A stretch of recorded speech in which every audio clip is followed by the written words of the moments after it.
Welcome to all of the sales and marketing pros out there to Making Sales Social Live, coming to you from the Social Sales Link virtual studios. I'm Bob Woods of Social Sales Link. They call me the LinkedIn Sherpa. They call me Maurice or whatever that line was. I forget what that is. Oh, I have to play that song afterwards. Yeah, I know, absolutely. Yeah, and now it's stuck in my head. And in the co-host seat, who you just heard, is a fellow SSLer and a LinkedIn and social selling strategist, trainer as coach as well, who is known as the LinkedIn Whisperer. Or sometimes I call her Maurice too, I think. Bryn. Call me Maurice. I can't do that. Yeah, I have it in my head, but it won't come out of my mouth. I know. Hi, everyone. Yeah. Bob and I are in a Friday mood. Welcome to Making Sales Social Live, as we share LinkedIn and social selling training, strategies, and tips that will have an immediate impact on your business. Join Bryn Tillman and me, Bob Woods, every week. Making Sales Social Live. This is the recorded version of our weekly Making Sales Social Live show. We are in a Friday mode, and if you're listening to us live, a pre-Thanksgiving mode as well. If on the podcast, you'll be listening to this after Thanksgiving, but I guess you could chalk it up to Christmas probably at that point. So anyhow, let's get into today's topic because it actually addresses the future. So Bryn and I have our top 10 activities you should consider doing on LinkedIn in 2024. So everything we'll be talking about today will help you start those all-important sales conversations easier than before when you might not have been doing some of the things that we're going to talk about. You may have been doing some, not sure, but probably not all of them. So we're going to get right into it with the first thing, and it's probably the biggest one just from an overall sense. Because as we've said before, everything that you do on LinkedIn drives eyeballs and drives people to your profile.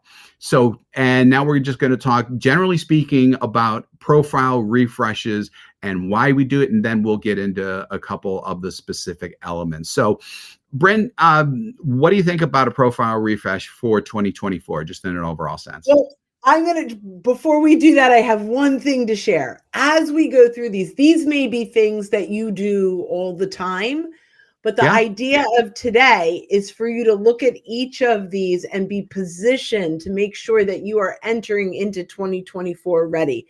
There are rumors of a difficult sales environment, a buyer's environment. I am a very optimistic person, and I think it's going to be awesome. But by putting some of these suggestions in place, it's going to give you that competitive edge. It's going to help you make sure that you are in the right position to attract, teach, and engage the right buyers to have an awesome 2024.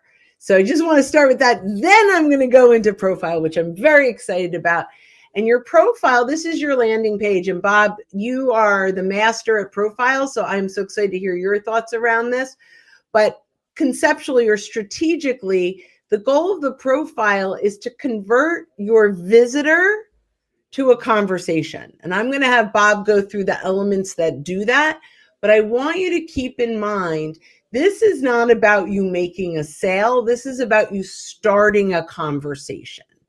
This is about when someone shows up here that they've learned so much that they know if they take your call, it's going to be well worth their time. So Bob, I'm going to give you the tactics behind this because that's some of your expertise.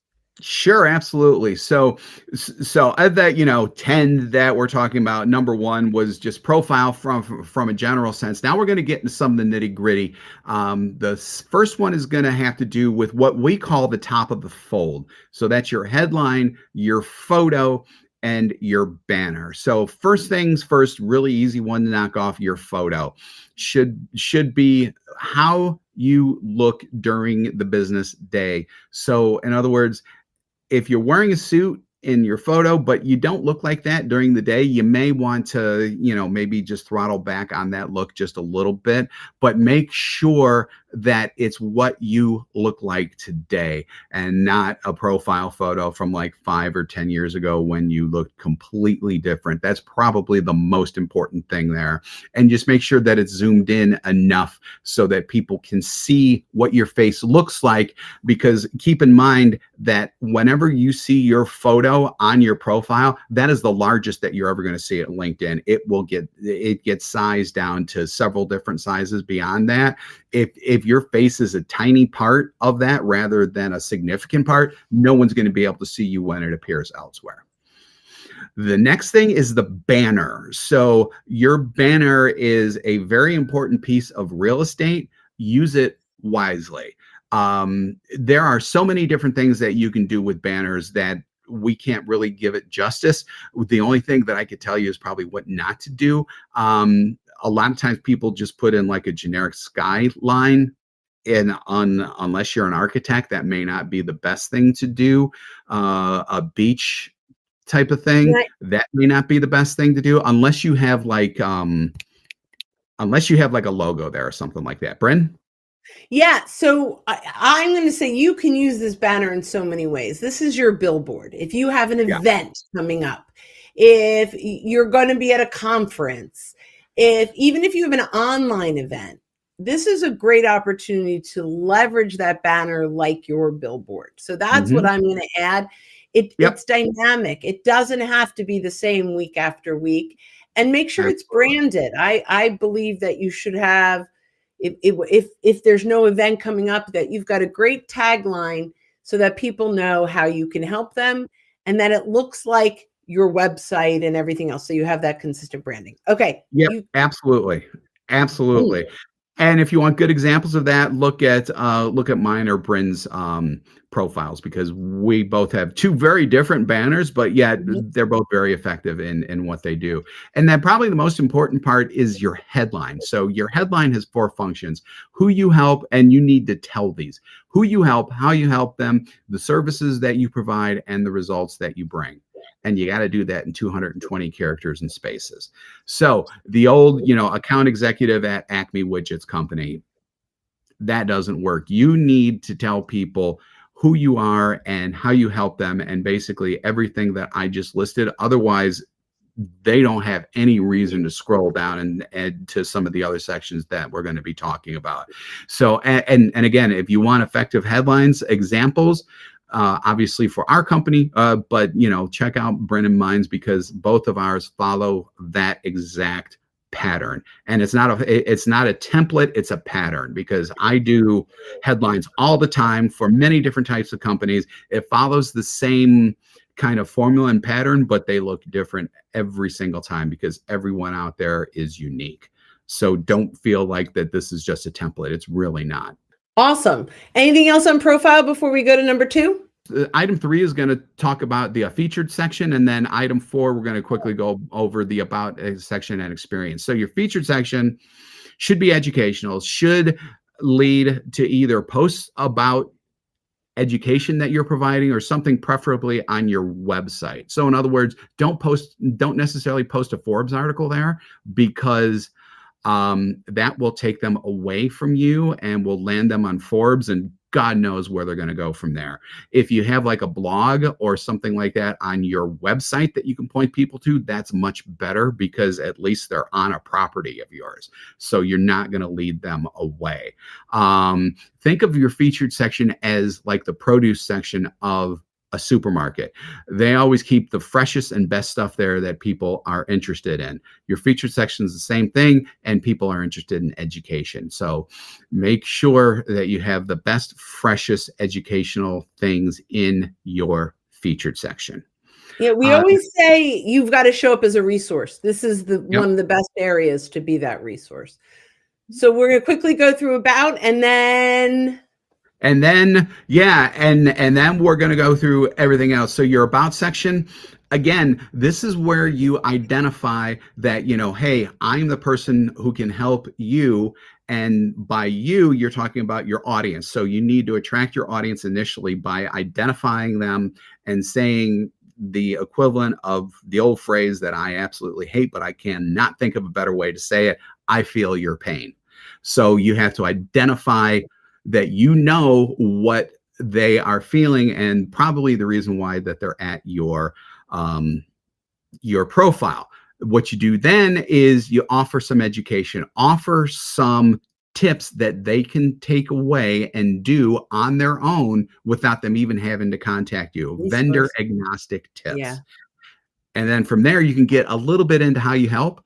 And then at the bottom, you can have a call to action. I'm not sure if you're interested in this subject, but if you are, please reach out. If you have a Calendly account, you can put that in there. At least have your email address in there, if nothing else. Phone number is fine unless you're sensitive about having your cell phone number out there. Some people are, some people aren't. I come across both cases all the time. Awesome. So what's next? And listen, you know what? I did not do my homework. And so I apologize, as I don't even know our list. So yeah. So are we going into content next? Yes, we are. Find new sources to curate content. Awesome. So we have all types of sources. Go ahead. Before we do that, can I talk about the three-legged stool of content? Yes. Okay, awesome. So there's content is a three-legged stool. It is about engagement, it's about curating content, and it's about creating content. All three need to be leveraged in order to show up as that thought leader and the subject matter expert. I'm not sure how much engagement is in our list, but I'm going to add it to our list now really quickly. Mm-hmm. Engage 10 times a day. Now you may go, that's insane, 10 times a day. And engagement is a comment or a reaction. It could be on a company post. It could be an event. It could be a person's post. But go out and ring the bell of the companies and the people that you're prospecting. So that content, when they share content, will come into your notifications. And that's the content to engage on. So it might take 3 to 5 minutes a day to engage 10 times at the most. But what happens when you're engaging, when we start posting content, the people that we're engaging with will start to see our content. That was not a mistake. That is exactly how it works. We can help control who sees our content. So engaging is absolutely foundational. Next is curating, right? And that's what we're going to go into. I'll throw that back to you. Yeah, so I mean, basically curating is bringing in content from other sources. So, and then when you do that, though, you're not just saying, hey, here's a great article, read it. You are offering your opinion on it. You are educating potentially beyond what is in that article, or you can offer a comment on what you think, what's about whatever the topic of that article is. And then you're inviting people to comment within, or comment within your share, essentially. So that way you start building building up relationships with people who comment, because you should be commenting on the comments that come in to your articles as well, and that's very important. So I'm going to piggyback on that. I'm going to yes and one of the most fabulous things that LinkedIn rolled out in the last year is if you click. Some people it's a paper airplane, some people it's an arrow right now at the bottom of your curated content, any piece of content that you share, you can actually share this up to 50 people blind copied. So if you've curated a great piece of content and you'd like the insights of people in your network, you can go in, you can add 50 people, you can share separately. There is a created group. You don't want to do that. You want to share separately with a little message, and actually it will become 50 messages inside of your inbox or your messaging. So you'll be able to engage with each of them. This is absolutely foundational for business development and staying on the radar of folks. I'm going to hand it back to you for create, but guys, in 2024, I want you to put this on your radar about reaching out and getting folks to want to engage, getting folks to excited. And this is where engaging, curating, and now creating content. So I'll throw it back to you to start, and I'll piggyback on your thoughts. Yeah, absolutely. So many people out there are worried about the LinkedIn algorithm. by doing everything that we just said, you not only take the algorithm kind of out of things at that point, but all these actions that you're doing actually helps you with the algorithm, because it sees that you're commenting that you're commenting on other people's content, which helps you with the algorithm.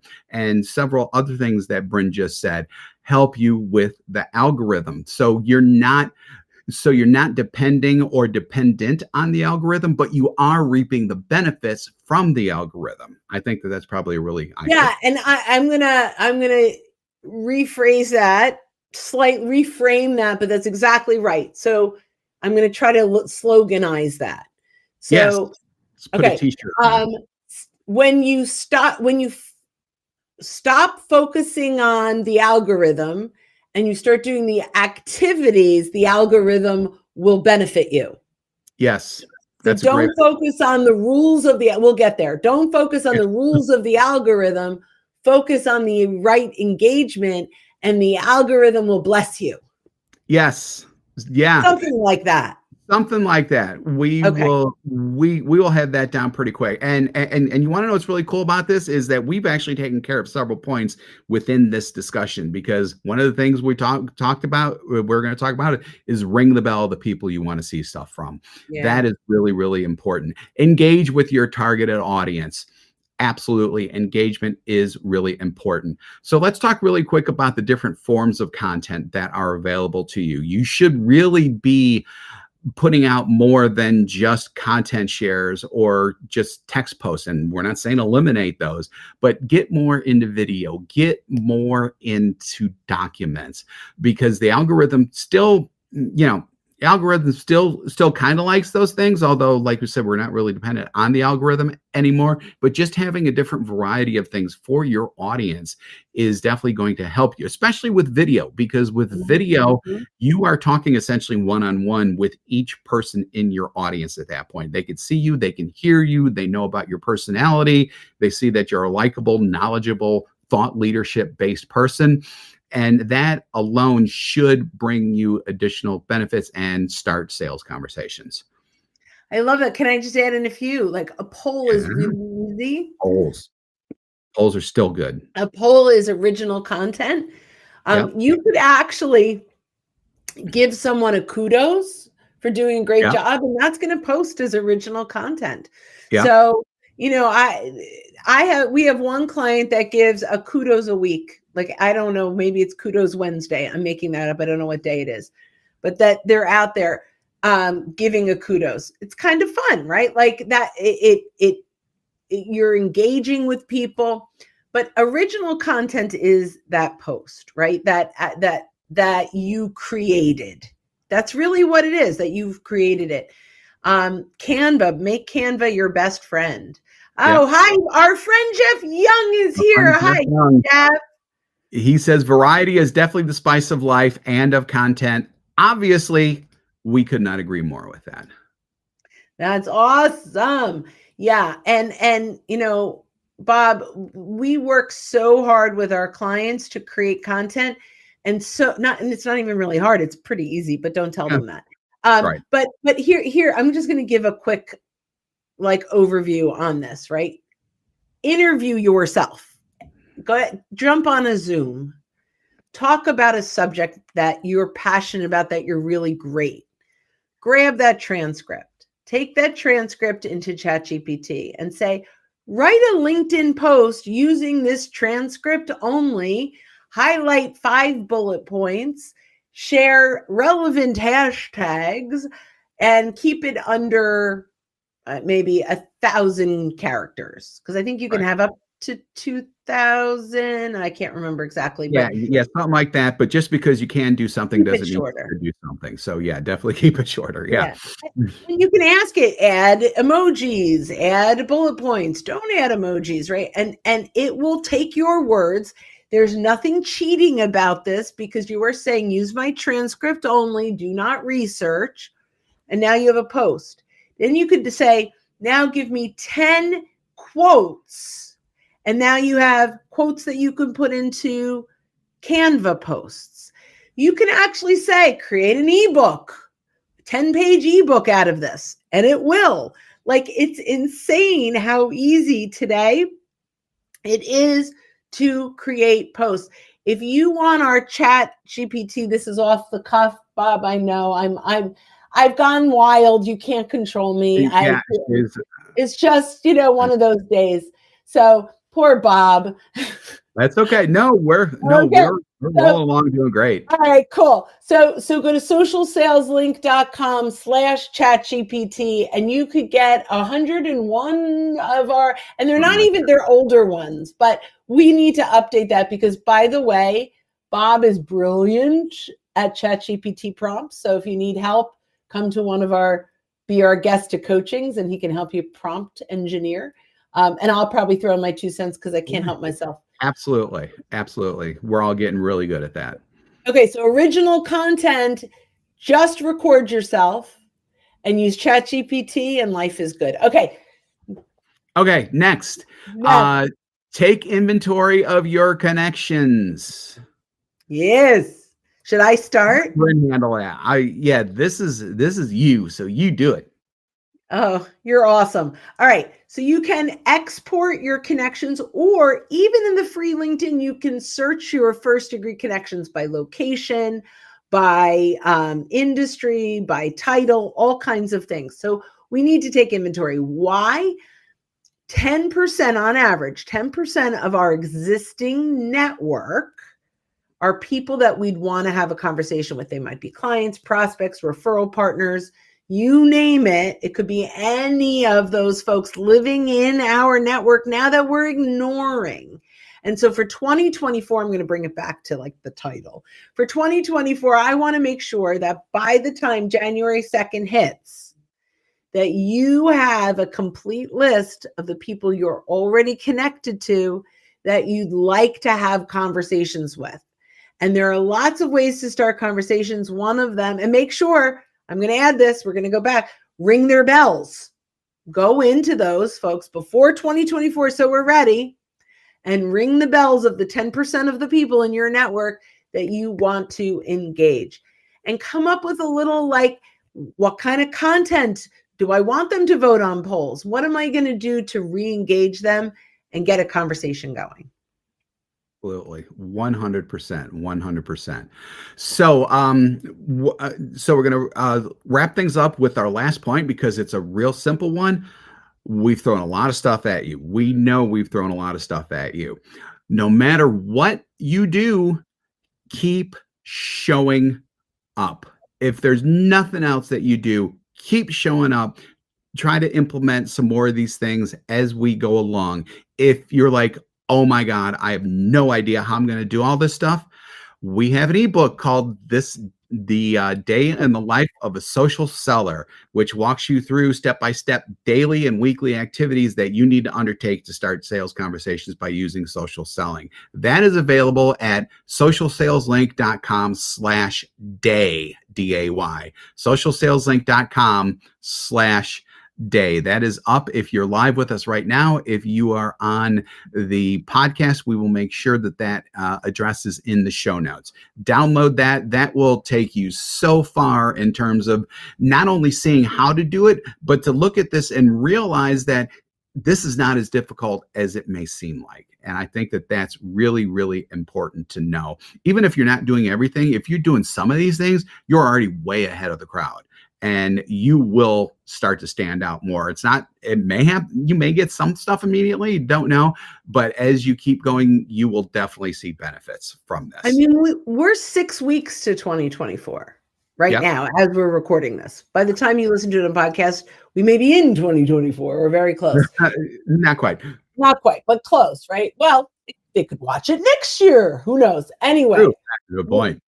But the point of this is we need to get this competitive edge in 2024. We need to make sure that we are doing everything we can to bring value to our network so that we are seen as subject matter experts and the vendors of choice.